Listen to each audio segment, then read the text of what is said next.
welcome to the Christmas bird count craft. So, for anyone who is unaware, the Christmas bird count is something that happens every year. There is something called a citizen scientist, and it's basically when someone like me or you, who just wants to help scientists observe things in a natural setting, will take track of an animal's behavior or population size and report it to scientists who are working on projects. So every single year around Christmas time, because there are a lot of birds that come out and are much more visible during the winter with the contrast of the snow, as well as the trees being gone and all the leaves falling down, we can see a lot more birds during the winter. And so citizen scientists like you and I will look into their backyards, and during Christmas time take into account the population of birds that they see in any given area around the world. So for this craft, we are going to make some common Christmas bird ornaments.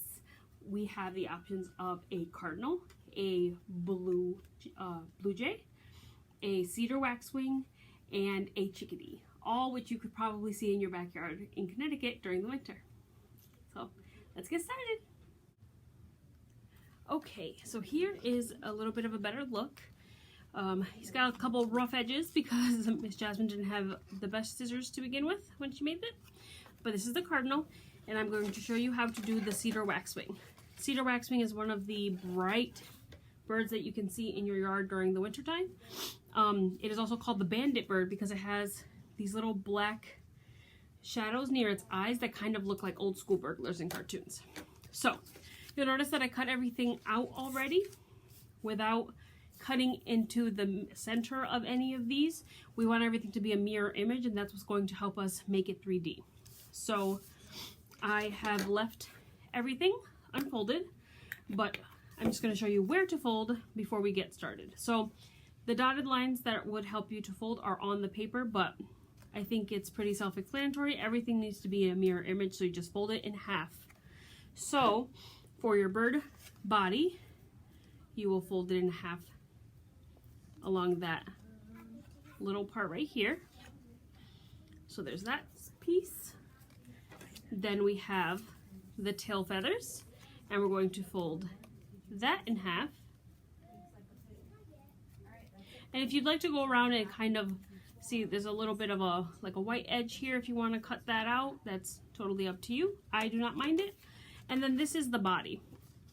And this is one of the pieces that, in order to cut this section off, you have to fold first. So that was another reason why I did not want to fold off screen, just so that you can see that part, because once you've folded that part, you can go in with your scissors and cut it now. Okay. There we go. So there's that. And now you can unfold everything and either glue or tape. I'm going to glue, hoping that this glue agrees with Miss Jasmine today, because I don't really have that much luck with glue or tape. So I'm just gonna get those edges as close together as possible. And you know, these are some of the parts of the bird are very thin, fine pieces. So worst case, if you cut a little off, you can go in with some crayons or color pencils or markers and just touch that right up.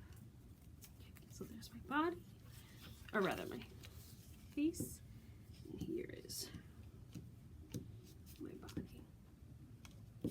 Okay. And then that is all set. Okay. So once that is all done and you are happy with your mirror images, you are going to take your scissors and you're going to cut along these white solid lines. So just go as far as the line. You don't have to go past it. But this is what's going to help us to make this a 3D image. So that's these two here. One where the tail is, where the body is. Then in the tail feathers, right, this small one here. And then in the body, this large one there. Okay, and now to build your bird, you're just going to take your big expansive wings and you're going to put it into that larger slit here. Just gonna work them both in. There you go. And then for your tail feathers, you're going to put it into this small slit here. And if you feel like you want it to sit a little more in, you can cut your slit a little more. This one takes a little more fine tuning. There we go.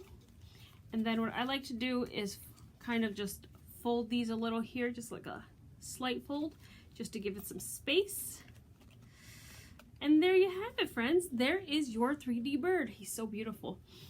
So then what I did was, I have a hole puncher here at the library, so I cheated. But you can have an adult use a pair of scissors to make this little hole, or a sharp pencil, and then you can put your string right through that hole, and it can be your one of your ornaments on a tree. Or you can hang them off your window and see if any of the birds recognize themselves. Thank you for joining us for this craft. I hope you guys had fun and that you are having a safe winter so far. Bye!